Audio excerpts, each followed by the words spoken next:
She is his daughter. She is his wife. They are his prisoners, and they are all damned. Welcome to That's Canon, where we talk about the Canon Film Library and other similar films. This is episode 4. I'm Phil. And I'm Greg. So, Greg, I will just say, last night we played trivia, and I had a few beers. I didn't watch this movie last night. I usually watch it the night before, and then we talk about it the next day, right? Right. I woke up at 4:30 this morning. Dear God, why? Not for this. I mean, it was a I good don't know movie, why. I don't know why I woke up at 4:30. Probably because of all the beer. And that's when I watched the movie. So I think I'm in the most prime of the closest I've ever watched a movie to recording a podcast before in my entire life. All fresh in your mind. No, yeah, it is pretty fresh. Yeah, I actually, so funny you say that. I was going to say I did the same thing actually. I was after we got done with trivia last night, we got to watching a couple episodes of Community and just kind of doing some other stuff, and I realized it was already 12:30. It's like, oh shit. If I watch this movie now, I'm either especially if it's bad, which thankfully it wasn't, but if it's bad, I'm going to fall asleep. I'm not going to be able to take notes. So I ended up watching it this morning also. So yeah, I mean, yeah, like you said, it's, real fresh in your mind. And I mean, again, I'll say it a third time, this movie was actually really good. So I think I'm glad I've got it kind of fresh in my mind because there's a lot to talk about there. It is good. And I just got done going for a walk with my wife, and she was asking me a couple questions. Mm-hmm. But I would still put it in the genre of mom horror. This is on the opposite end of the mom horror spectrum, where if the previous movie last week that I've already forgotten the title for. The Beast in the Cellar. The Beast in the Cellar. If The Beast in the Cellar was bad mom horror, Crucible of Horror is good mom horror. It is good. Yeah, I think I would agree with you there. It would definitely kind of it's tame as far as I wouldn't say it's tame as far as subject matter goes, but it's definitely tame in the realm of, gore and violence in some cases. But yeah, I mean, there's a couple of scenes that definitely are tense and it's heavy subject matter, but it's not gory by any stretch of the imagination. There are zero head explosions. Exactly. Crucible of Horror. Crucible of Horror is directed by Victors Retelis, who has not directed any other feature-length film after this, which is surprising because it is pretty good. Yeah, he did a bunch of TV afterwards. Okay. And the movie stars Michael Gough, who's probably the most notable person in the entire film. Michael Gough being Alfred from the Batman 1989.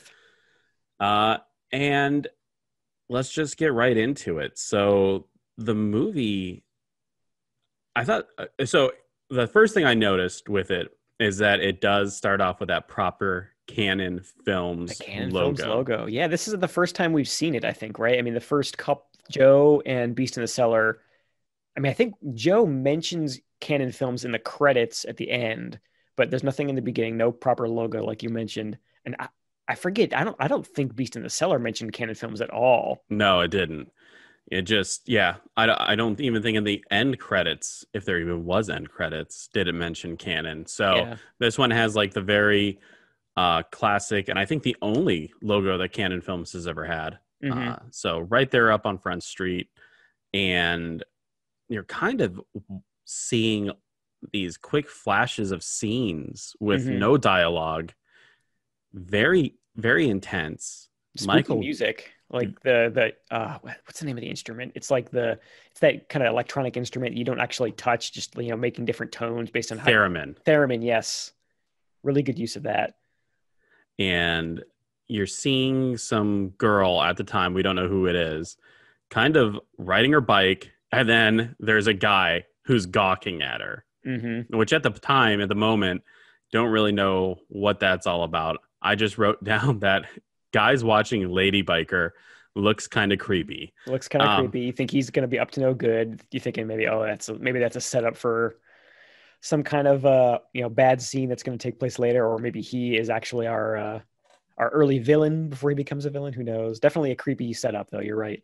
Exactly. And so Michael Goff is kind of skulking around the house. The girl comes home, enters, and Michael Goff like exits the front door, and he looks at the peeper.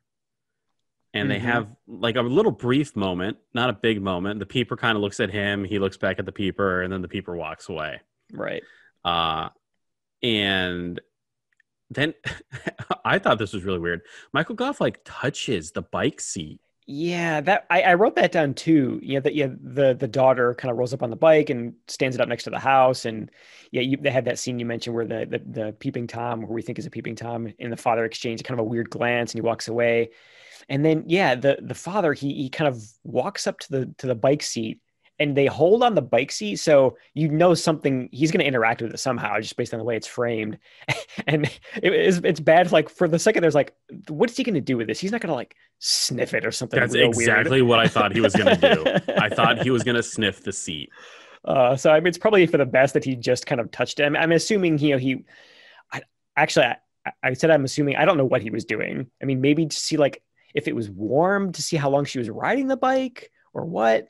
I don't know. It's all creepy no matter what he was doing.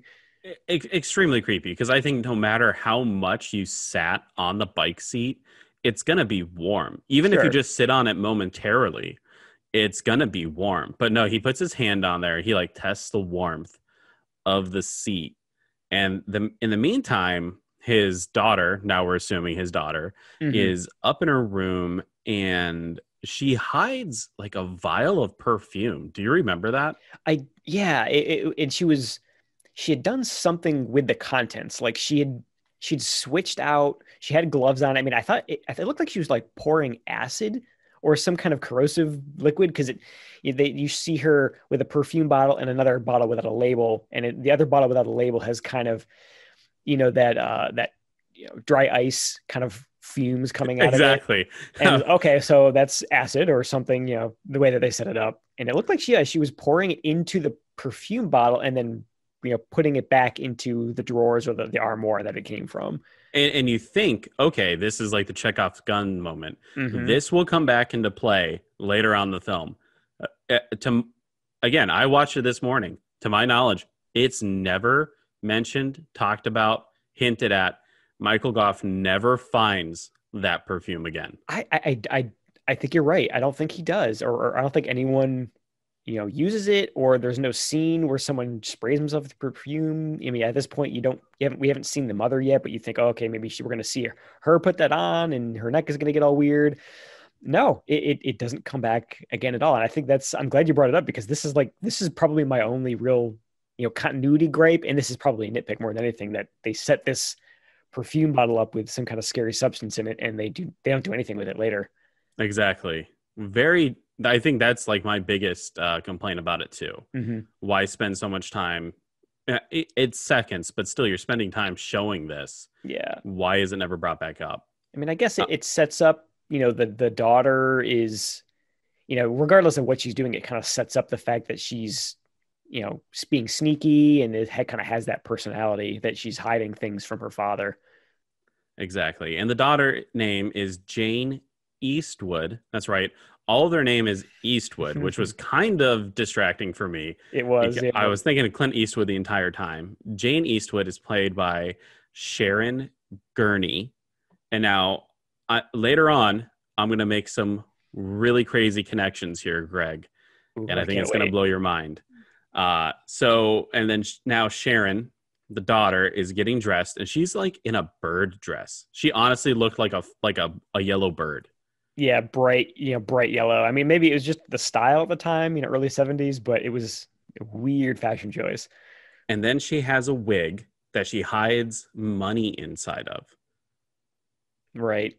Which then she puts it on her head, and you're kind of thinking, I at that moment, I'm like, okay, she's trying to escape.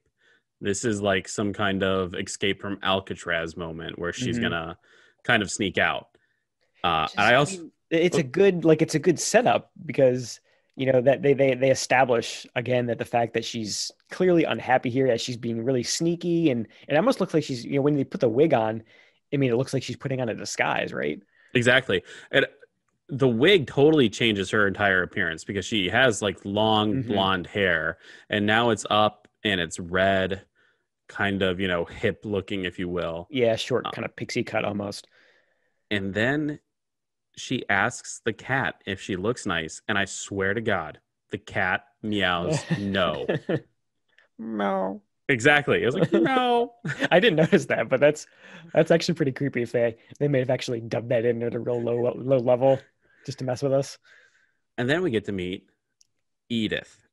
Edith is the wife of Michael Goff's character, played by Yvonne Mitchell, who has gone on to do other British stuff, but we have not seen a single thing that she's done. Okay. And she's painting Michael Goff, painting his eyes. Yeah, I was wondering. I was going to ask you if you had picked up on that. I mean, I wasn't sure it was him, but he's got a very distinctive brow line in his eyes. I assumed that was him. I would almost say with 100% certainty that it was him. I don't know much about painting. She was using that brush over like white, black, red, just kind of like going all over it. It almost seems like they gave someone a paintbrush, the actress, and was like, act like you're painting, but she doesn't really know how to paint. Oh yeah, the brush was, I mean, it was absolutely dry. She wasn't really making marks on the canvas, but I mean, I guess it got the point across. And I mean, for people who are listening and you don't have it in front of them, I mean, it wasn't like a realistic portrait that she was painting. It was very impressionistic. I mean, like you mentioned, Phil, it was lots of like hard, like harsh blacks and whites and reds. It was clearly an angry rendering of her husband. Exactly. And then I think they all get called to dinner. Michael Goff is like, dinner, 12 minutes, don't be late.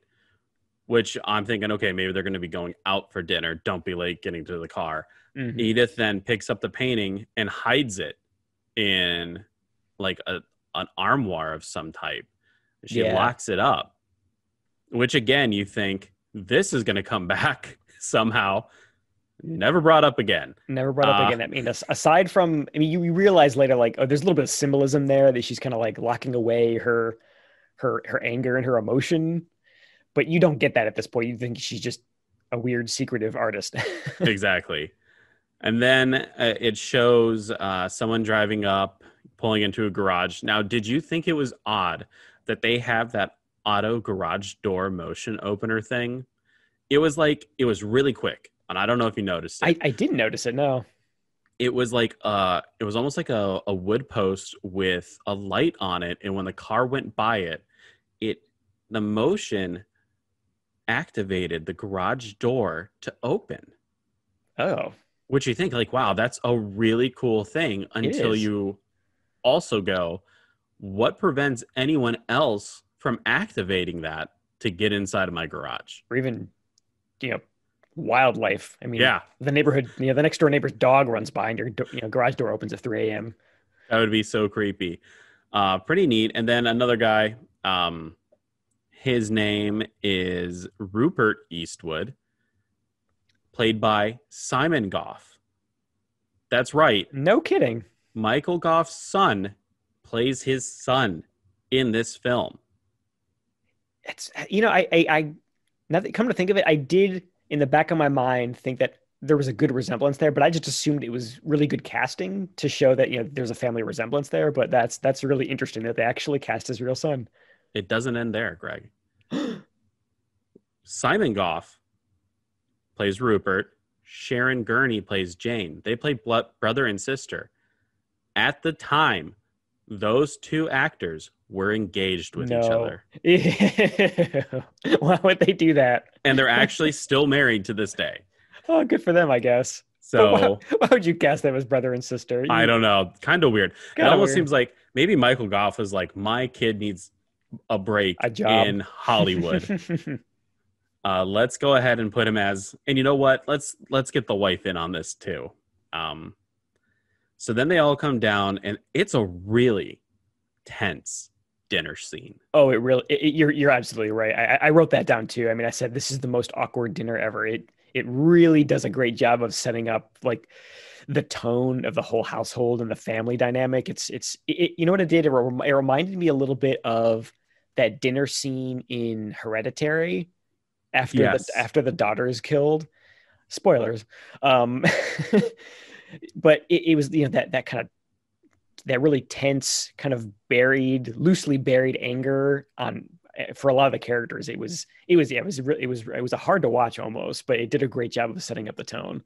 Exactly. And you can see that the dad clearly likes the son more. They have some kind of rapport going on. They're actually holding a conversation, while a lot of his direction towards his daughter, Jane, was kind of like contempt that she's Absolutely. a woman, I would almost say. Oh yeah, the misogyny is laid on real thick from the get-go. I mean, And yeah.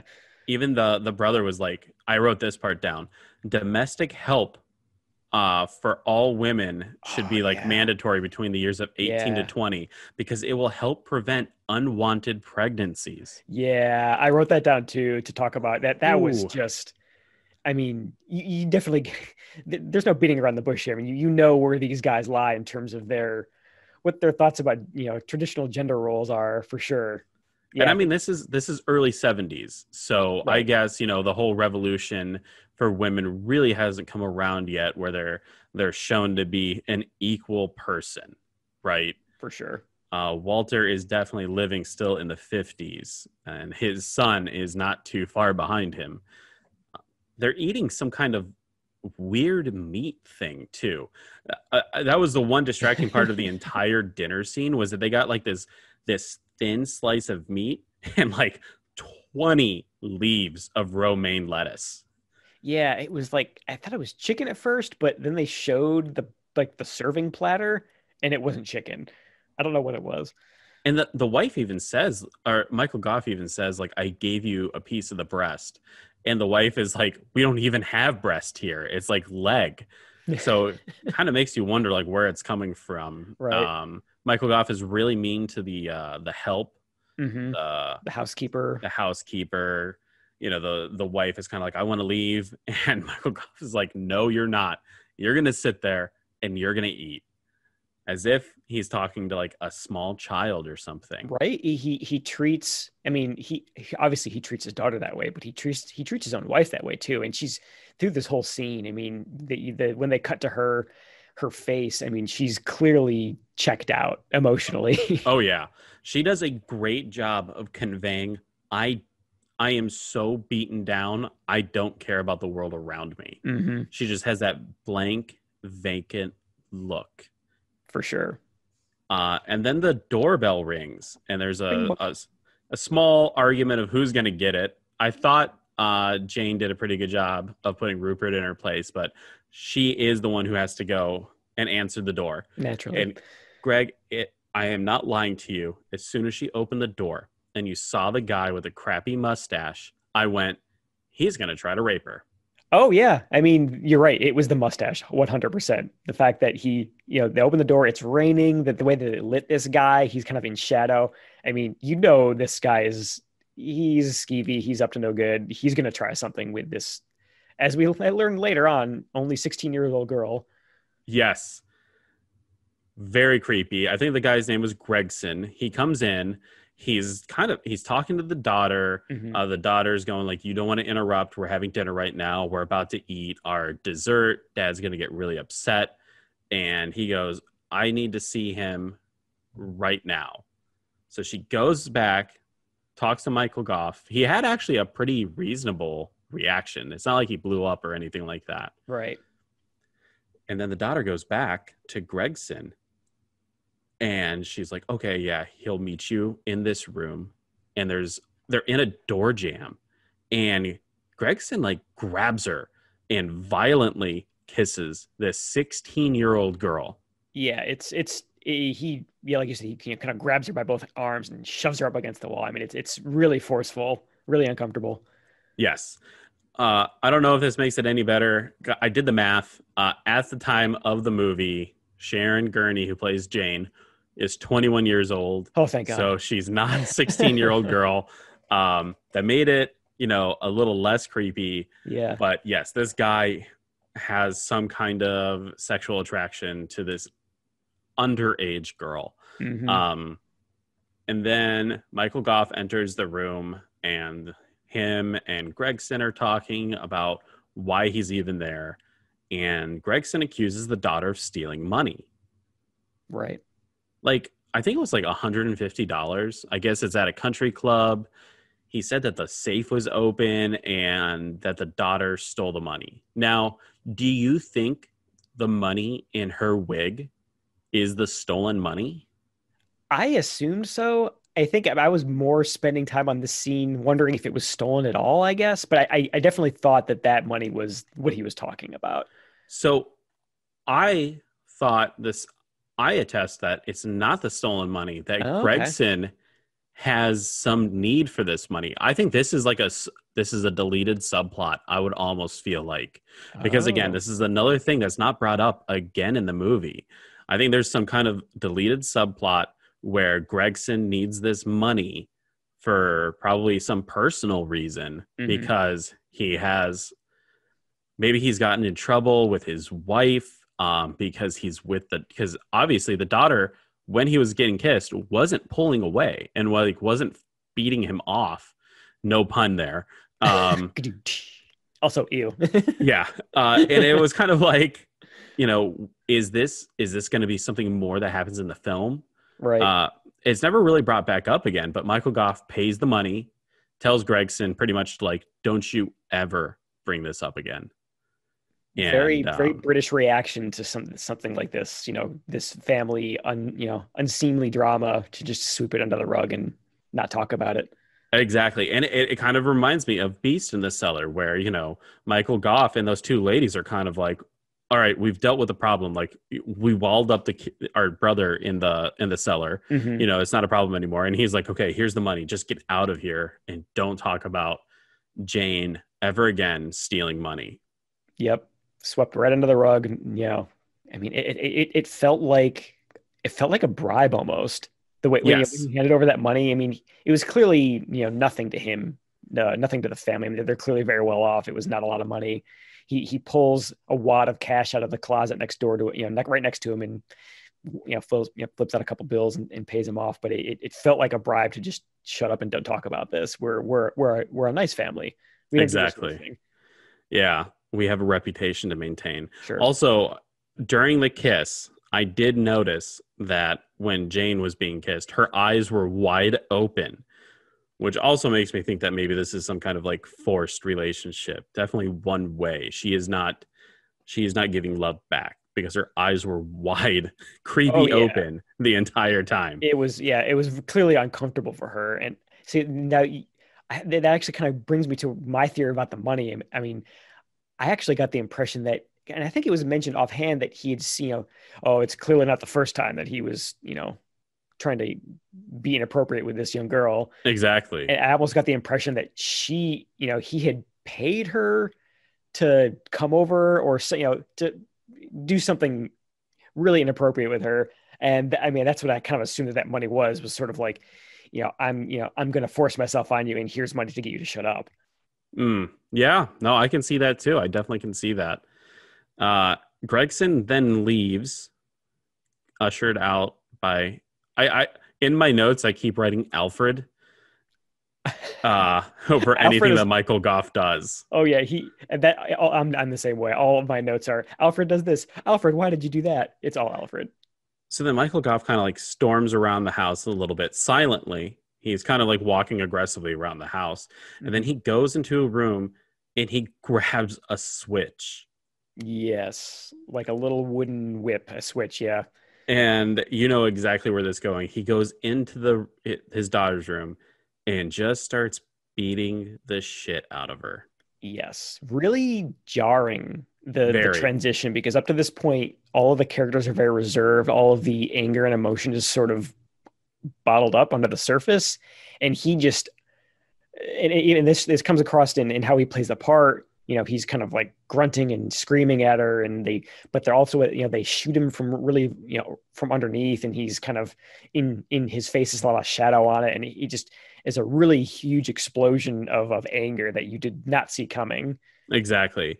Especially when you look at him, you just don't see that in that kind of man. You don't see that kind of violence coming out of Michael Goff in general. Right. But he beats her pretty bad, and you can see the cuts and stuff like that happening as he's beating her. It cuts to the son, and he just starts cranking up the tunes. He is totally zoning out, not wanting to hear the abuse that's going on. And then it shows the mom just crying. In like the room, I think it's the room next door to her almost, so she hears everything. Exactly.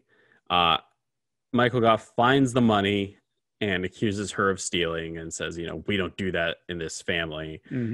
Comes out of the room, and everyone is in the hallway now. And the son is such a little shit. He goes, what did she do now? Oh yeah, no sympathy whatsoever. Just assumes that she had it coming and just wants, because he's a busybody. He wants to know, what you do this time. Just horrible. Like, no, Worst. I thought when he turned up the volume, I thought he was kind of showing, a little, not sympathy, but, what's the word I'm looking for? Like sadness that is happening to his sister, that maybe he's going to go in there and comfort her. But it turns out that he is just like Michael Goff's character. Yeah, you're definitely right. You thought he was kind of tuning it out. It was kind of causing him some discomfort, so he was just sort of trying to tune it out. But no, yeah, he was just. It was almost like a nuisance to him to hear her screaming from being beaten. So everyone goes to sleep, and then the next morning comes. There's a nice silver platter out buffet, like tray kind of thing. Alfred Goff gets his breakfast. The daughter comes. I think like the mom's downstairs. The brother's coming. The daughter comes downstairs, and she has like her arm held up. It's obviously in pain. She has a bandage or two on. You can see some of the cuts on her hands. And then she asks for the money back from Michael Goff. Damn it, Alfred. She's like, that's my money. And Michael Goff is like, I have no idea what you're talking about. It's my money now. Like, just totally cold-blooded. Yeah. No, not even thinking about it. Like, this is my money. It's not yours. You don't even register as a person to me. No, yeah. And I think that I remember that line really well. She says, can I have my money back? And he says, no, you can't have my money back. Yeah. It's very matter-of-factly. Oh, horrible. And then the dad kind of gives the son a little crap, and he's like, well, I woke up and I made coffee for everyone.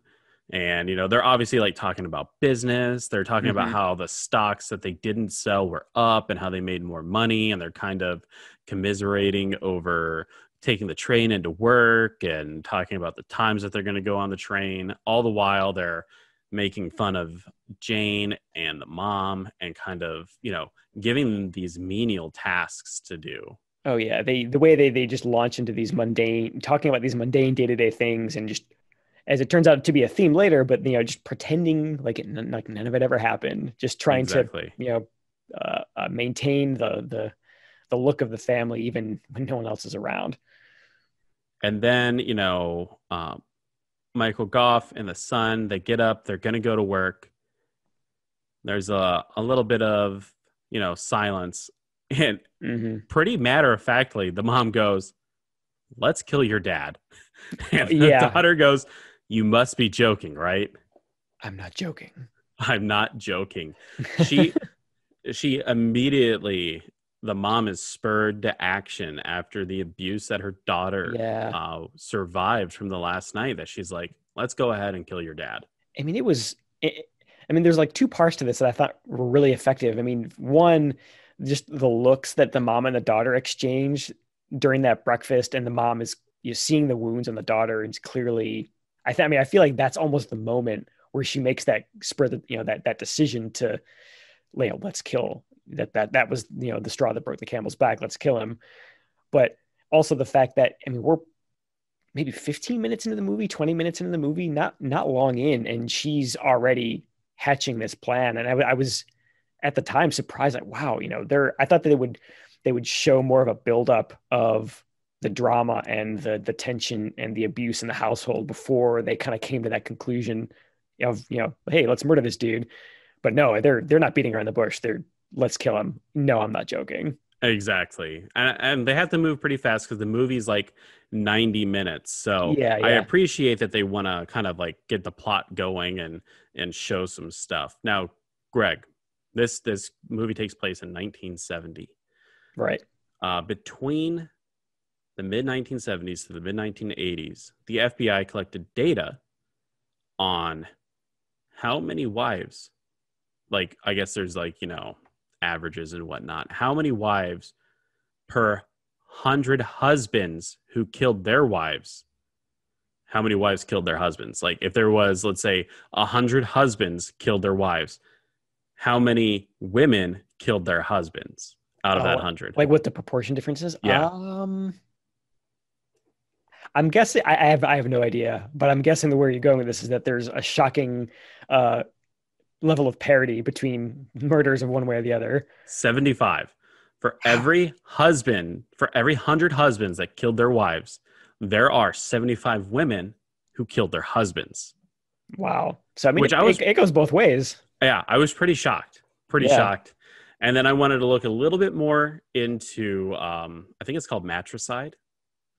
Where children kill their parents or their mother specifically. Yeah. Oh, that's matricide. Yeah. What is it when a spouse kills a spouse? I don't know. Whatever that word is, that's the word I'm looking for. Some other Latin sounding word. According to Japanese authorities, the Black Widow of Kyoto between the years 1994 and 2013. Badass name. Has killed 7 men. And she has gained $7 million in insurance payouts. The only reason why she was found to have potentially killed all those other previous husbands was not the sheer number of husbands that she had, but the last one, when they did the autopsy, they found cyanide in his system. They found the poison. Yes. So now they're saying that the previous husbands more than likely were killed. So just goes to show you, if you're in the market for another wife and, she has a lot of previous dead husbands, you should probably double think that. Probably double check on that. Do a background check. Yeah.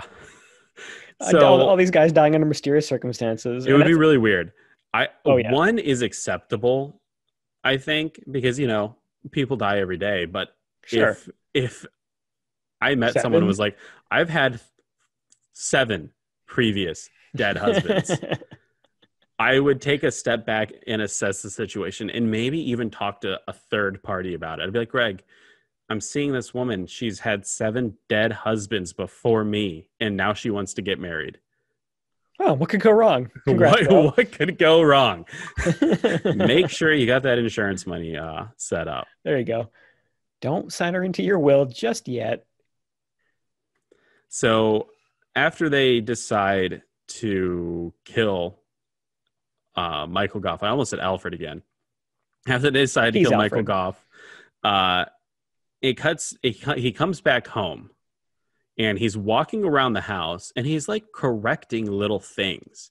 He's like picking up little pieces of trash and he's moving he has like 4 guns or something like that, and one of them's a little bit of a jar. Askew, yeah. And he Chekhov's gun rack. Moves the guns, and he's like, "Who's touched all my stuff?" like a child, right? Oh yeah, creepily detail oriented and asking you, "Who touched my toys?" Like he has like a photographic memory of how everything should be. And then he says, "Oh, we're gonna go to the cottage this weekend. There's like a shoot." Right? Isn't that what they say? It's like a shoot. They're going on a hunting trip. And it's something that they've done multiple times before. And the husband, or Michael Goff, and the wife kind of like even mentioned that this is something of a routine thing that they do. But the mom and the daughter say, "No, we want to spend the weekend at home. You go up alone," which surprisingly he doesn't throw too much of a fit about. Yeah, that was a little surprising too. You thought the first show, no, you're coming up with me. That's what we do as a family. Exactly. So not too much of an issue there. Michael Goff gets in his car. He's driving up. he comes upon a guy riding a horse. And I don't know which character said it, but they said, "How's the nag doing?" Yeah, I think it was the guy on the horse who said, "How's the nag doing?" So Good. even other people are kind of noticing that the wife is, I wouldn't say she's naggish because she doesn't speak, Not at all. but she's definitely checked out. So she probably gets the reputation that, she's kind of a nag because she doesn't really she's not invested in the life, right? No. And I mean, just the fact that this, who is at this point in the movie a stranger, has seemingly the same contempt for wives and daughters and women in general. It definitely seems like a systemic thing that these guys are used to talking that way for sure. And then it cuts back to the mom and daughter, and they're very smartly dressed for carrying out or starting to plan their murder. Yeah. They're grabbing the gun from the gun rack, and they're grabbing other stuff, and they get into the car. And did you notice that when they put the gun in the car, the barrel of it was pointed towards the head of the driver? Yeah, I noticed that too. It reminded me of, I mean, I think I've seen in movies the inside of like police vehicles, the shotguns are sort of stored that way right next to the driver's seat, but these were just loosely propped up against the seat. Very dangerous. Yes. If this was a Tarantino film, someone's head would have been shot off. Shot Marvin, man. Yeah, exactly. So they're driving up, but when they drive up, it's kind of creepy. Like the woods are dead. When Michael Goff was driving up, like the scenery was kind of nice. Nice there countryside, pretty but cabin. I think because they're the one these two characters are gonna be executing the murder, it's a little more nefarious. So they're showing, dark, cold woods. They drive up and they sneak into the house. Now, this is always one of my biggest pet peeves for any movie. It's not just this movie, even though they do it. They're being very careful, and then one action is done with total disregard to everything around them, and the mom breaks like a glass. Yeah, like a teacup or something. Some loud thing that crashes to the ground and shatters, and she swipes it with, like, I think it's the sleeve of her coat or something. Yeah, as she's taking her coat off, she's like, she whips it around and knocks a teacup off, and Michael Goff is like, "What is that?" And then he walks in, he's like, "What are you doing here?" And the wife is like, "Oh, we decided to spend the weekend with you." JK, we came after all. Exactly. No, like, thank you, no nice to see you, no kiss, just kind of contempt. Oh yeah, he barely even registered for him. Oh, well, you came anyway? Okay, well, go make coffee or something. Exactly.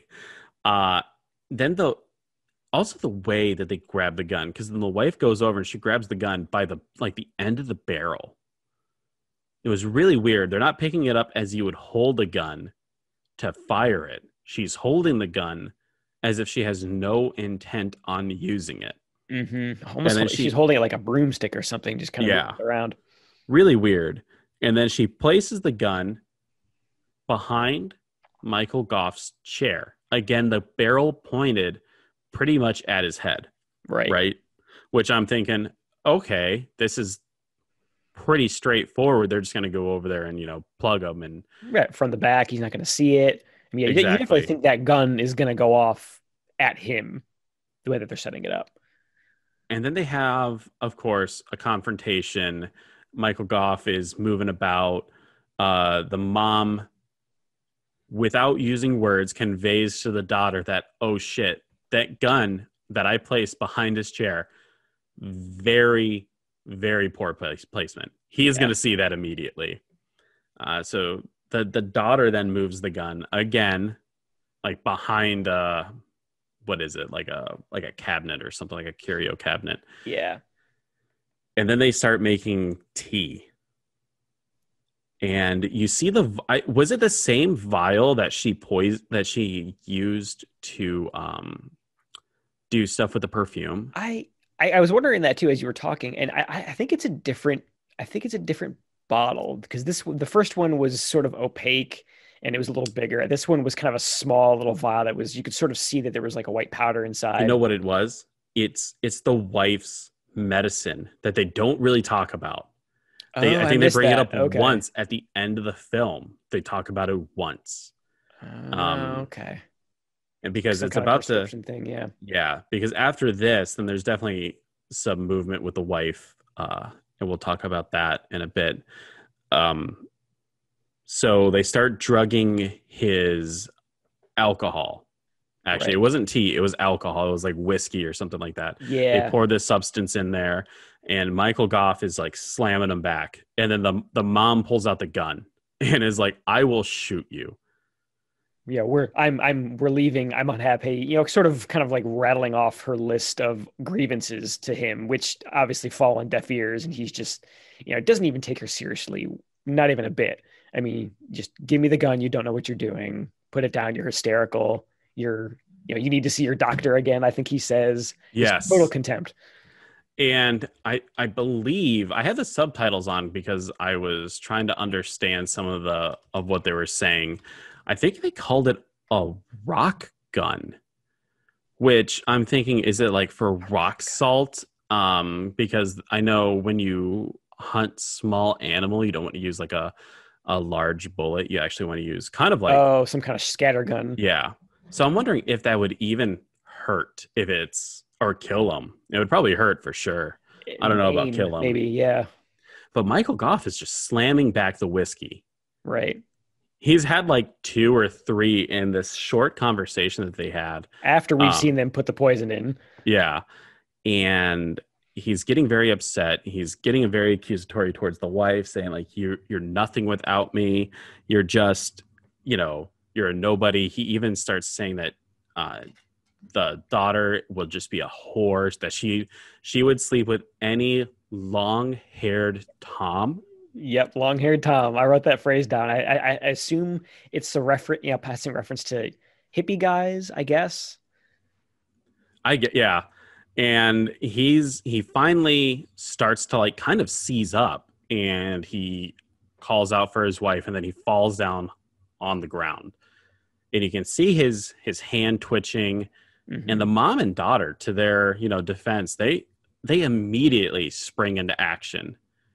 Some of their actions I don't quite understand.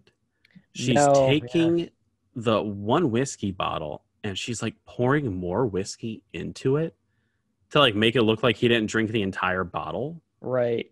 Which I don't get. I think that's doesn't she at that point, after he collapses and is sort of twitching, like you said, I think, isn't that when she takes a funnel from the kitchen? Yes. And empties the rest of the whiskey bottle with the poison in it. With the poison in it. Right down his mouth. Which was so great.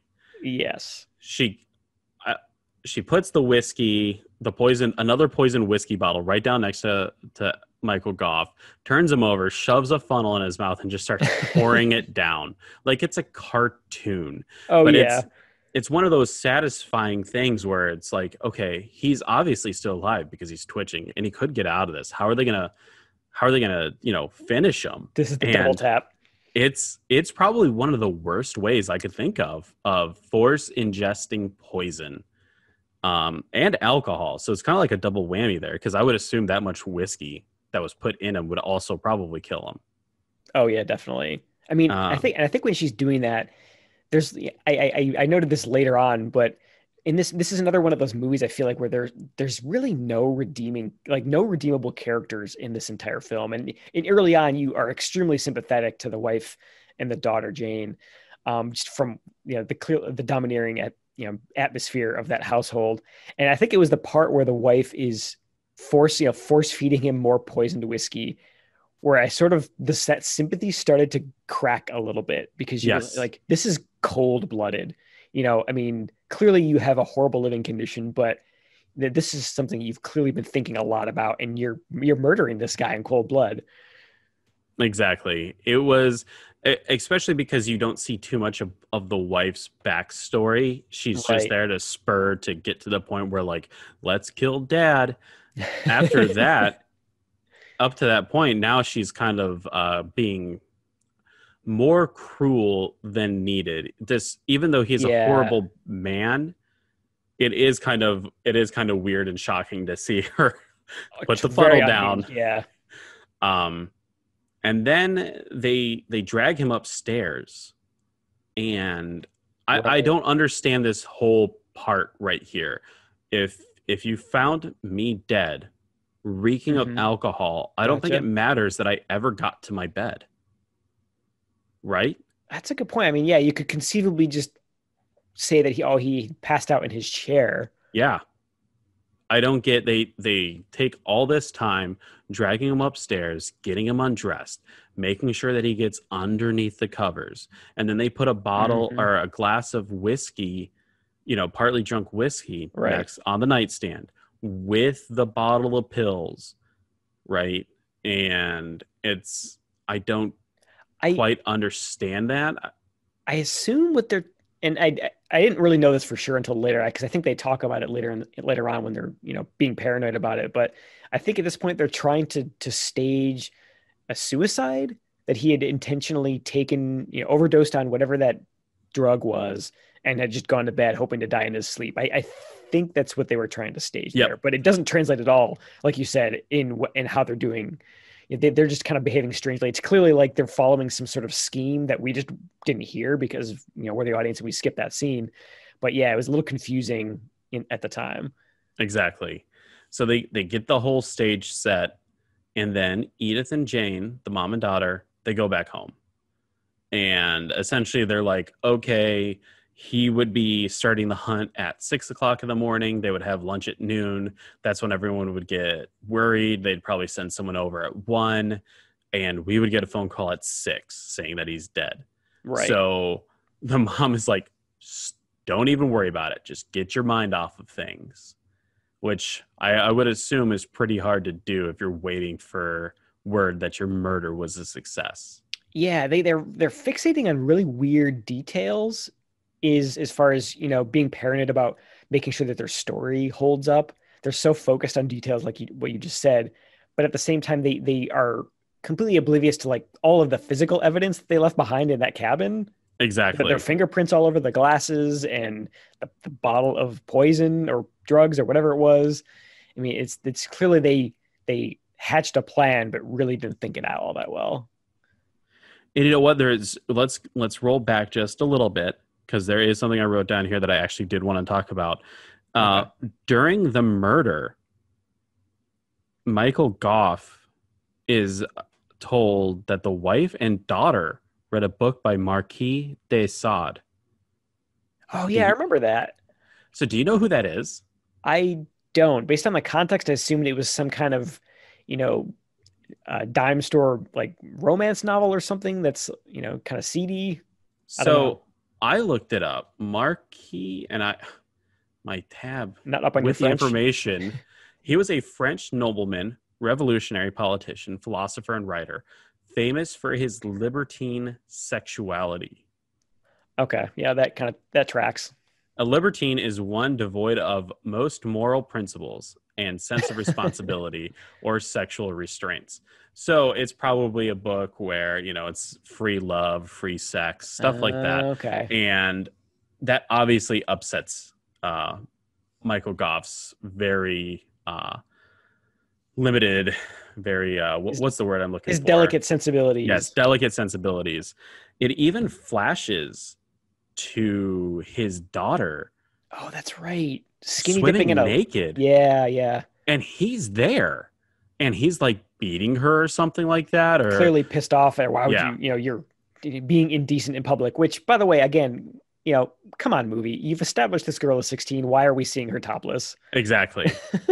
Exactly. Really weird. So I just had to jump back there so we could talk about that. Yeah, I'm glad you looked that up, because I remember that scene now, and I remember like trying to pick up on context what was so bad about this book, but because I didn't recognize the author, but yeah, the way that you describe it all makes sense now. These women they're repressed, and they're trying to reach out to some kind of modern culture, because I mean I assume that book is something that was maybe heavily read during the late 60s, kind of early 70s, free love hippie movement. I mean, exactly. It'd be interesting if they said not the author, but the book itself. So it could, obviously this guy has a lot of stuff here, and Marquis de Sade.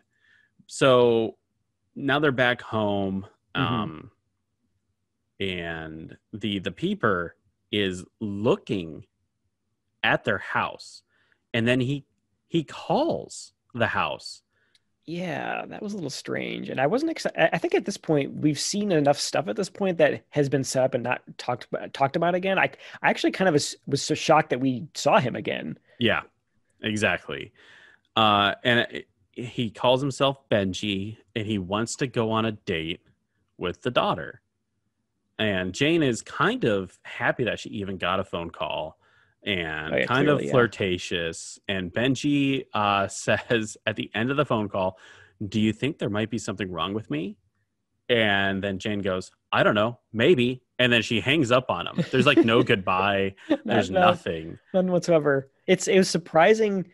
Again, we talked about in the beginning. We sort of assumed that this guy would be, an antagonist in some way, and but he seems like a normal person, kind of a harmless. Hey, you want to go out on a date with me? I mean, it's a little weird that he's kind of been looking at him through the window, but they definitely don't portray him that way in the phone call. And then they, talk a little bit more about the suicide, and then the son calls home, and they say something. He says that the dad won't return back until Monday, and he said so yesterday. So that would mean that he talked to his dad the day that he was murdered, because this is now the Right. next day after the murder. Mm-hmm. And it'll immediately alert suspicion to the mom and daughter, because they don't remember this.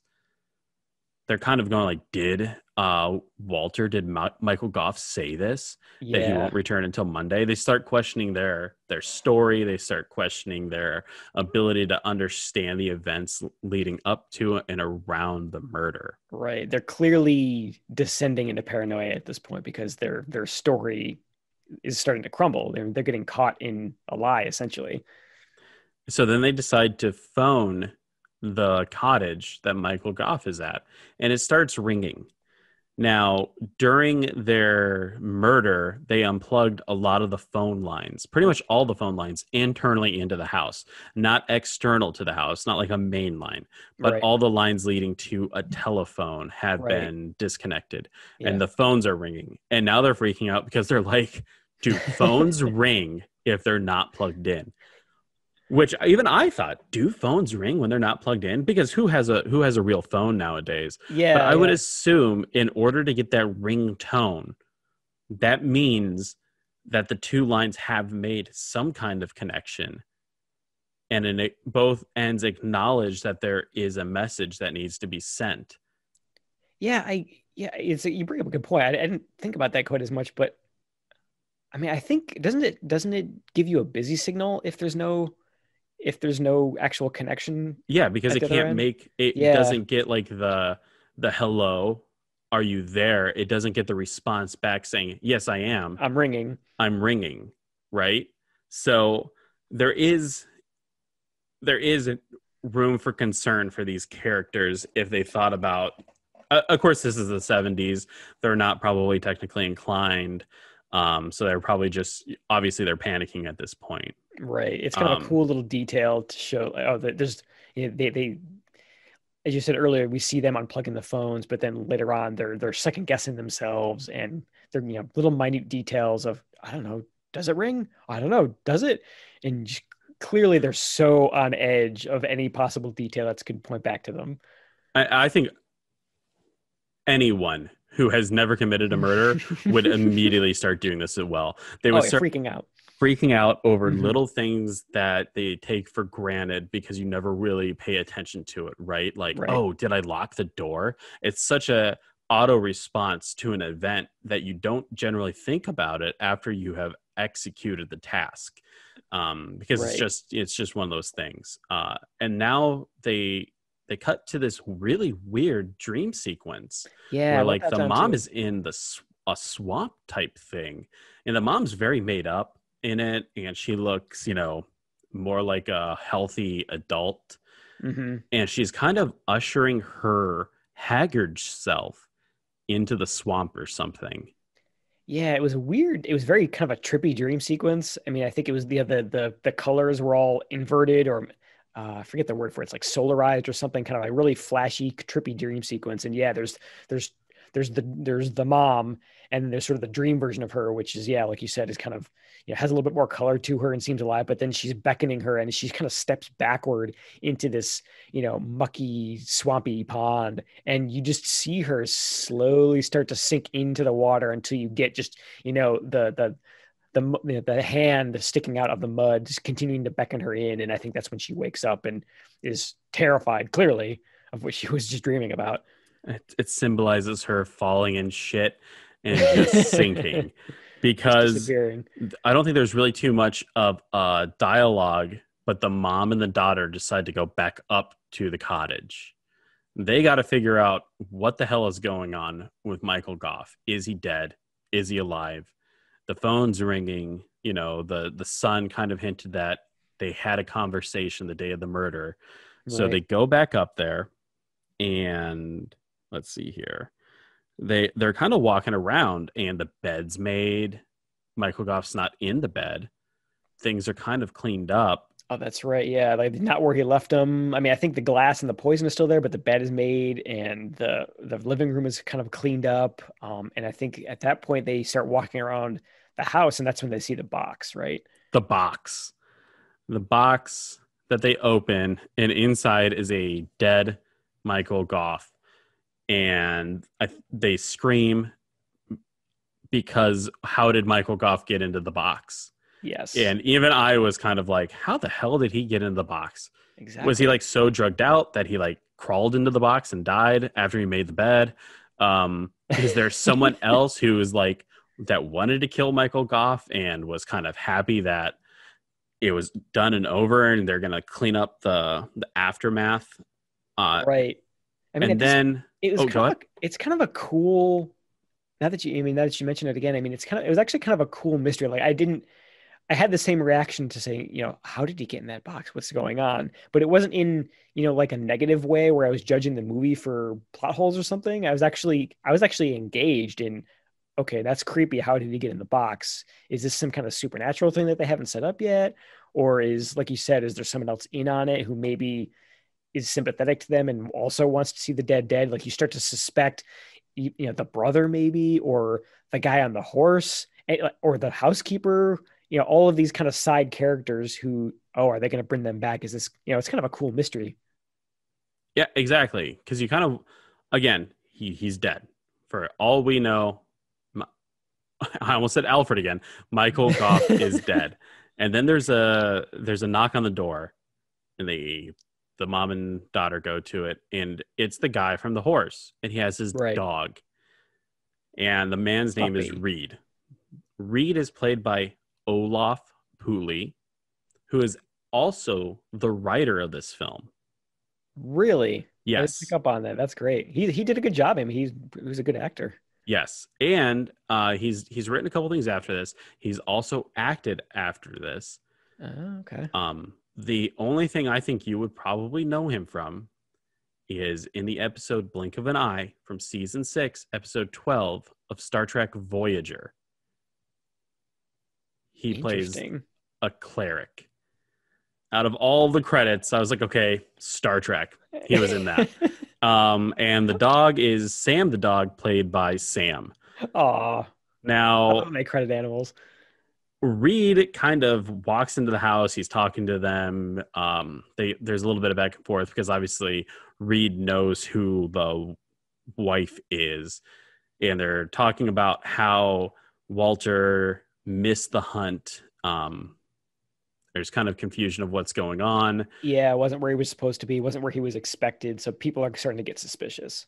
They go into the room where the box is at, and you think the dog is going to like narc on everyone. He's going to smell the dead body. Oh, yeah. He's kind of like clawing at the door, trying to get in. And I thought the exact same thing. He smells a dead body, and he's trying to get in there. And clearly the mother and the daughter, they think the same thing. They're sort of kind of like exchanging nervous glances and very tense. And then Reed kind of shoos the dog away and was like, oh, you've had lunch already, because there's dead birds hanging in there from, Michael Goff's earlier hunt. Mm-hmm. And then Reed goes upstairs unspurred by anything and goes into the bedroom and finds the whiskey glass and the poison. Picks up the And poison, he's like looks at it looking at it, inspecting it. And then he comes back downstairs and he's like, oh yeah, my dog ran upstairs and I had to go get him. You think that Reed is going to do something with this information. Maybe call the cops. Mm-hmm. Confront the wife and daughter. Clearly suspicious. And yeah, you think he's going to do something with it, but he does nothing. Does nothing. Greg. He does nothing. Thing. Major red herring. This is like the third time in this movie where something is set up. You think it's going to go somewhere, and then absolutely nothing happens with the information that you just got. Exactly. And I think at this point I started to catch on, and that was okay. This was intentional. They're intentionally trying to put red herrings out there to kind of make you think, oh, is it him? Like, who's behind the mystery? And I mean, it at the time it made seem a little confusing. I mean, it tends to. I found it wrapped up okay at the end, but yeah, I mean, at this it's another like the acid bottle in the beginning that the daughter had, and all the pedophile. Yep, all of these things are going nowhere. But surprisingly, I'm not getting super frustrated when we get to the end of the road and we realize that it's a dead end. So the mom and daughter decide, let's go ahead and put this giant ass box in the back of our car and we're going to take it away. They stop at a gas station and the guy is like, what's inside the box? And like, oh, we're antiquers, right? Yeah, that's right. I forgot about that. And then they drive away and they go to like a junkyard or an industrial area. Yeah, it kind of looked, it had it almost looked like a mine or something, like a strip mine. Yeah. Had that kind of a weird look about it, but abandoned. They pull the box out and they just chuck it down some like embankment and it goes into a pond. It was a really funny sight to see these two very well put together women just like throw this box over the side of this thing. It was clearly not very well thought out. I mean, when they're driving up to this place, you think, okay, they're gonna hide him somewhere in this thing, or gonna throw him down a mine shaft or down a well, and somewhere where it's a little bit more hidden. But no, they manhandle the box out of the back of the car and then just they just throw it down a hill. Yeah. It's insane. It's definitely one of those things where you see it in TV shows where murders get progressively sloppier and sloppier as they go along. This is definitely the panic coming in. It's almost like if we just throw it in the water, like no one will ever see it again. There was water, so I didn't see the water at the end of the hill. It was like a little pond and trees. Okay. Oh man, that'd be even worse if they're just like, yeah, we put a box in the trees. Hopefully no one ever finds this. That's what I was thinking. That it's okay. It's going to get to the bottom of this hill. It's going to break open. And then someone walking their dog in the woods is going to come across this dead, naked old man and a broken box. And the game is going to be up. Which I'm glad you said that. Michael Goff, even in this movie from 1971, is old. That's right. That's actually a really good point. Because we keep talking about Alfred from the Batman movies where we all know him. And I feel like I remember him being that same age, but there was probably 30 years between this movie and the first Batman movie. So this is 1971. The first Batman movie was 1989. So there's 18 years. Okay, yeah. In between this and then. And he's old in this, and he's even older in Batman. And I think a lot of people's like idea of who Michael Goff is definitely 1989 Batman. I would say that's probably one of his biggest movies beyond one of the earlier Hammer Dracula films that a lot of people from all over the world would know him from. So they have this stuck image of Michael Goff as old. Yeah, but like an old just like Steve Martin or Bob Barker, Michael Goff has always been old. There's no younger version of him. Nope, impossible. He was born like a 70-year-old man, and that's how he remained. Exactly. He acts like a 70-year-old man. He does not once smile in this movie. He is very much like an old guy. Yeah, I mean, he smiles, but it's sort of like a grimace, like an evil smile. Like I'm a jerk to my to all the women in my life. As he seemed to say. Yeah. As they're going back home, Jane is messing with the radio. And one thing that I picked up on is right before she turns the radio off, someone on the radio says, "Your husband is dead." Oh, that's right. It was part of a song lyric or something, was it? Yes. Yeah. And so they're at home and it's nighttime. Edith and Jane hear someone enter the house. They're assuming that it's Rupert, the son from earlier in the film. Right, coming home late or something. And then there's a crash, like a window crash, and they're freaking out. They put like a piece of furniture in front of the broken window. The mom, a lot of this happens really quick, so I might be getting stuff out of order.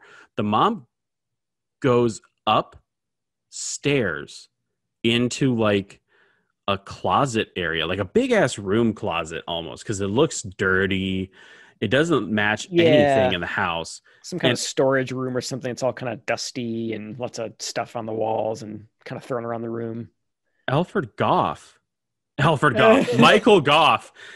makes 3 or 4 times? Yeah, I know. His body like falls down from like a rafter or something. He like swings down, his dead, lifeless body. Okay, so that I wanted to ask you about that. So was that supposed to be him, or was that because it's clearly a dummy? Clearly. Oh yeah. But what was it like? I'm sure there's a fancy movie term for it, but like, was the movie intending for it to be a dummy to fool the women, or is it the movie trying to fool us into thinking, oh, that's a dead body? So I don't know, because if you read the Wikipedia, which I usually read after I watch the movie to make sure I didn't miss anything notable, right? It says that Walter is hanging like from the rafters to frighten Jane. Okay, interesting. Really weird. And then the wife runs downstairs. Jane is beaten again. You don't see it happen, but she has new marks on her body. They call the son and they're like, someone's in the house, call the cops, this, that, and the other. It goes into this giant like crescendo of noise, like really quick cuts and harsh angles, and I think there's like lightning and and then everyone wakes up the next day. It's such a weird transition. Everyone wakes up the next day. They're sitting at the table, and in walks Michael Goff. Alfred Pennyworth walks in as if nothing ever happened. Nothing is put on that he died. Nothing's put on that he knows that he was that they're the killers. Nope. Absolutely nothing. And it's not explained how he came back to life, if he even died. Yeah. I'm assuming he didn't die. Yeah, and I definitely came to the same conclusion, which is why I thought that the quote unquote dead body that's kind of drops down from the ceiling onto the wife and the daughter. That's why I thought that was maybe fake, that it was just, Alfred is punking them and had dressed him, put a dummy in his clothes just to freak him out. Exactly. So then Benji comes up to the door, puts a letter on top of the mail. Our peeping Tom. The peeping Tom, and the mail is brought to Michael Goff, and he opens up the letter and he reads it aloud. And it's actually, a pretty nice letter. He's wanting to go on a date with Jane. He's saying how nice of a guy he is and how respectable he is. And the entire time, Michael Goff is like, there's so many grammatical errors in this. So that is actually, I'm glad you brought that down too, because that is hands down my quote of the week for this movie. Yes. As he's reading this love letter, which again, like you said, is harmless and kind of sweet, kind of a cute, things that teenagers would do to each other. What a teenager would write to, someone he's got a crush on. And he's reading it with such contempt. And he's just, he looks up, kind of pulls his glasses down his nose a little bit and says, Jane, it's full of grammatical errors. Yes. In this most matter-of-fact voice. It was hilarious. It was one of the highlights of the film. And then he tears the letter up and he In goes, front of her. I don't think you'll be wanting to see him. And then he looks at the wife and goes, in a very mocking tone as Very. well, are you going to work on any of your art today? And then it shows the mom, and she looks so much older. Oh, She yeah. looks horrible at this point. I mean, very pale, dark rings under the eyes. Yeah, dark ring. Her cheeks are kind of like sunken in almost a little bit. I mean, when they pan over to her, for a split second, I thought that she was dead. But they had propped her up in a chair and she was dead. I mean, you see her move a little bit. You see her breathing, and a single like a tear rolls down her face, and she is just. I mean, if she was checked out emotionally throughout the first part of the movie up until this point, I mean, she's definitely checked out now. There's nothing behind those eyes. And then that's how the movie ends. That's right. I think like the credits, they hold on her. Yeah. Motionless, dead-eyed, and the credits start to roll over that picture of her. And I think they slowly fade her out, and I think they make her disappear in the movie. Like her figure disappears, and you just see the back of the wall behind her, and then they kind of cut to black. Really eerie ending. I mean, the way that this ended is horrifying when you think about it, because the fact that, like you said, they come into this breakfast scene, which mirrors that scene we got in the beginning of the movie, which was also very awkward, played the exact same way. And we're back to square one. Nothing has changed, and it's just going to be swept under the rug. And it's the most British way to end a movie like this ever. Exactly. I almost thought when you see Michael Gough and he gets the letter, he hasn't really been too shitty at that point. Yeah. That maybe he learned a lesson, that he's come back, that he's better, and he's going to be, like, Jane, you can go on this date, and, wife, I love your art. But right. No, it is doubled down. He is still the worst guy in the world, which makes you think, like, this is perfect mom horror. This is a movie about a mom who wants to protect her child, who goes out of her way, kills the dad, and in the end, she's still stuck in this situation where she can't get out of. Nothing changed. And the fact that, I mean, you almost feel sympathy for, I mean, again, there's really no redeemable characters in this. I mean, the guys are terrible. The women in the film are essentially murderers, so they thought. I mean, you sort of feel a little bit of sympathy for her at this point also, because you almost think, okay, maybe she, like, even just being arrested for attempted murder and going to jail, at least she would be out of this situation. But that's not going to happen. He's going to force her to continue living this life. Oh yeah. It's horrible. Absolutely. One of the most, like, seemingly normal, heartbreaking endings for a horror movie that doesn't explain any of the supernatural events that occur in it. I kind of like how they don't explain how Michael Gough survived. Yeah, I do too. I think it left. I mean, maybe something that might be annoying or kind of like plot holey in a different movie, I think works here, because it keeps the mystery up, and you are kind of left thinking about, wait, what actually happened? I mean, was he behind it? Was the brother in on it? Or was there some supernatural element that we didn't get explained? I mean, they sort of pepper in some things, along with all these other red herrings, that maybe he was in on it, or maybe he knew ahead of time that what they were going to try, because he's so detail oriented that he surely would have noticed. But I mean, it's never called out. It's never explained. It's never, dumped in front of our faces in some, exposition, cough, cough, beast in the cellar, cough, cough. Exactly. I mean, what would you give the film out of 5? What are you giving it? I think this is like a solid 3.5 or 4 for me. I find myself really enjoying it. I gave it a 3.5 out of 5. I thought, there definitely were parts that were very good. Some moments I thought the mom needed a little bit more backstory. The mom and the daughter needed more dialogue between each other. But as I read about the film, I've kind of understand why they had so many constraints. The budget interesting. was only $55,000 Really? Which even in 1971, that's not that much money. For like a feature film, yeah. And that's why a lot of the scenes take place in the same 3 locations. You have the house, Okay, which yeah. is actually someone's real home. And then you have the cottage, which not a lot of scenes are there, but you still have the cottage. Yeah, And then you have the gas station for that quick, for gas all station. 2 seconds, yeah, Yeah. right. Right. And But a lot of it takes place in that. And unlike Beast in the Cellar, yeah.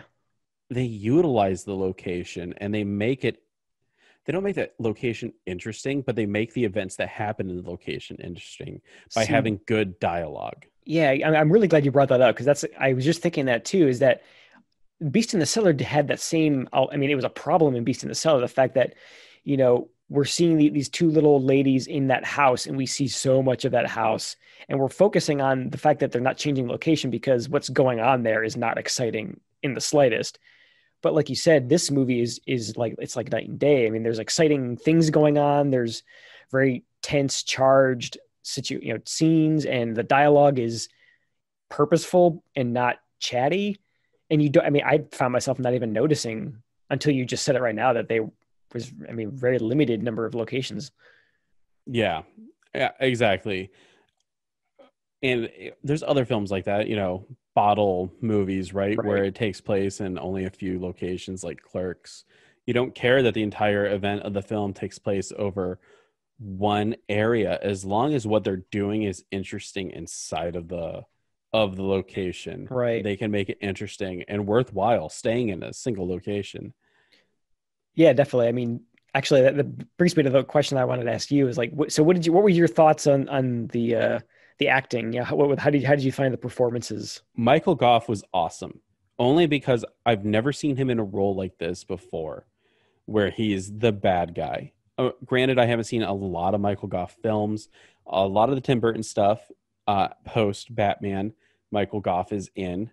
And then I've also known him from Hammer horror films. He was in the first Dracula.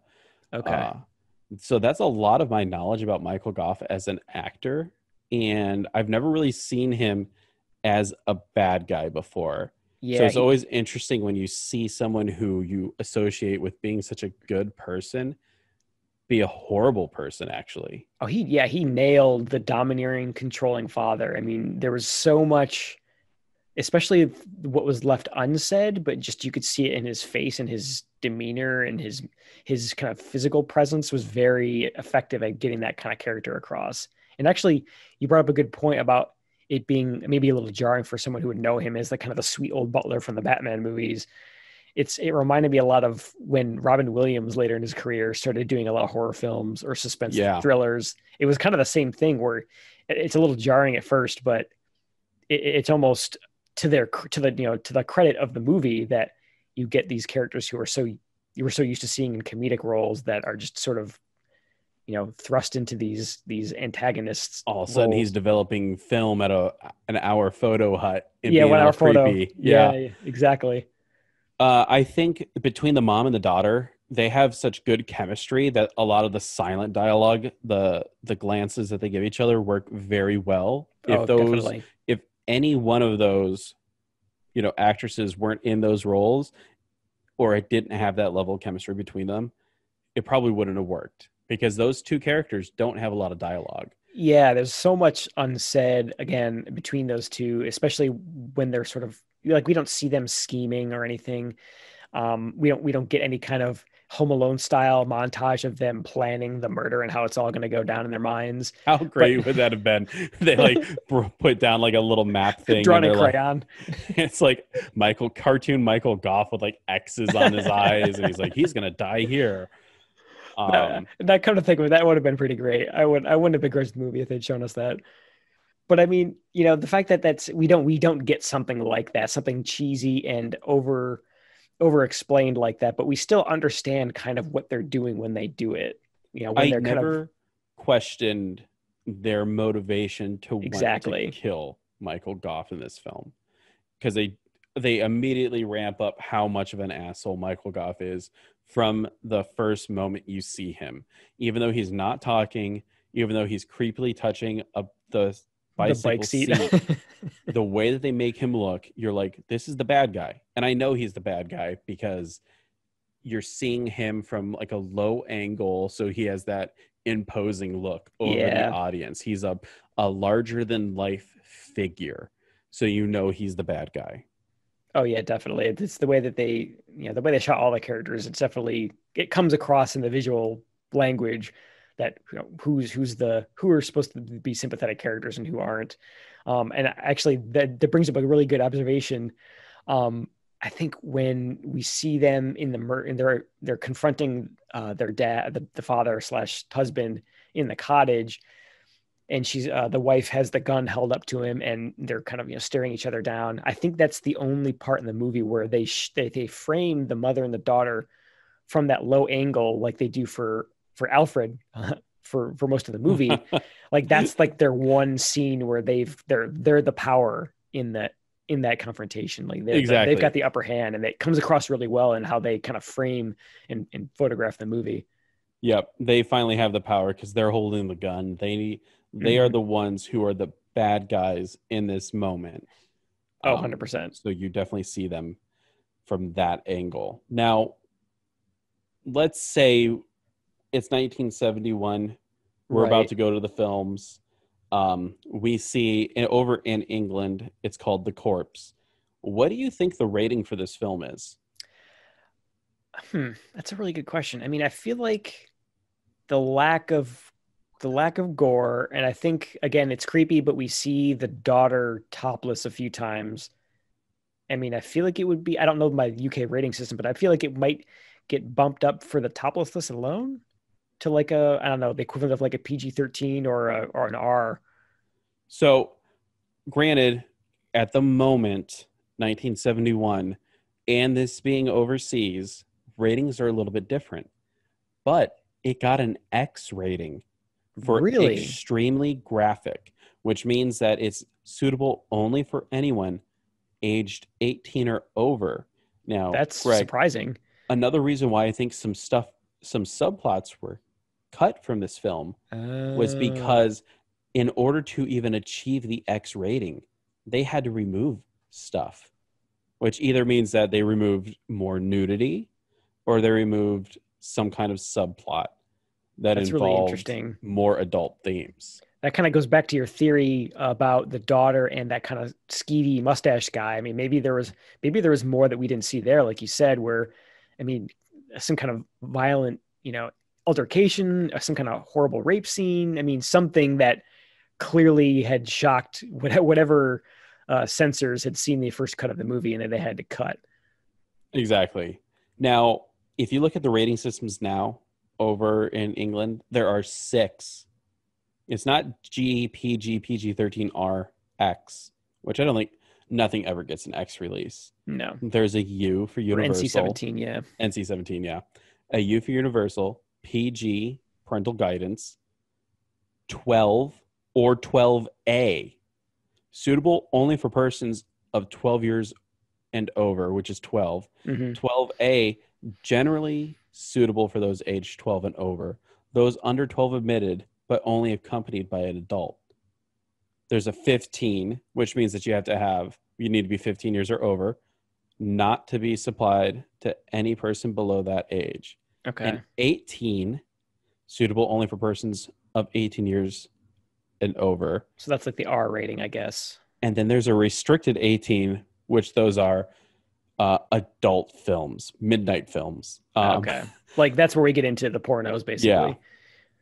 So kind of interesting that they had X. X seems very that's high heavy. Yeah. I mean, again, to your point, I mean, maybe there's just stuff that was cut that we didn't see, but to actually get the release. But even what we did see, I mean, in the grand scheme, pretty tame. I mean, exactly. The subject matter was extremely, uncomfortable and horrifying, but it wasn't, gory or excessively violent or anything. And it's not like the nudity was excessive either. No, it was half a second here and there. Half a second. I think the most that you see is her butt when she's skinny dipping. Right. But for it to get the X, I mean, It sounds like that is the R rating, and maybe for us Americans, hearing the X rating is a lot more nefarious than it was over there. But to think that they had to cut stuff out of this film in order to achieve their Just R that, rating yeah.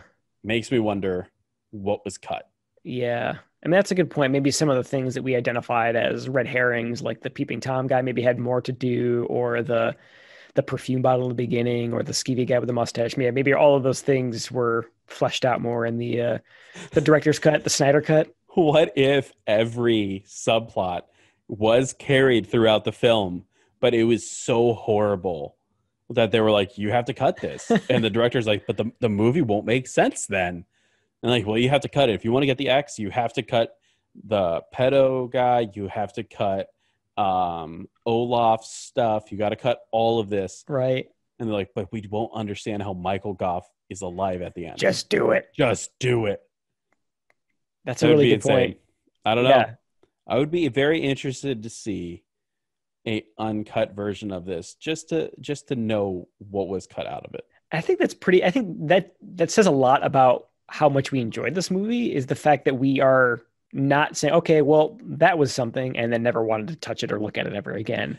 Exactly. We would be interested. I mean, I would be too, to see, I mean, if there was something that was cut, to have it, restored into a film, just to see, how it changes the story or the plot. I mean, I actually told my wife after I got done watching this, we were chatting about it a little bit, and I said, yeah, I think I'd watch that again. Like if that came up on, the Shudder, streaming channel, and it was just like, hey, it's what's on. Oh, I'll sit down and watch this. I think I would watch this again. If I was doing a British horror movie theme for October, I would definitely put this in. I think it encapsulates, at least from the 2 British horror films that we've seen, how just different it is between American horror and British horror. British horror almost seems like there's real people in a world where bad things happen, while the exact opposite happens in an American horror film, where you focus more on the killer because you want to see the gore, you want to see the guts, you want to see all of that. Right. But a lot less grounded. Yeah. For British horror, it's like, did you accuse my daughter of stealing? Oh my God. I challenge you to a duel. Exactly. Pistols at dawn. It was definitely interesting. I would give it a rewatch as well.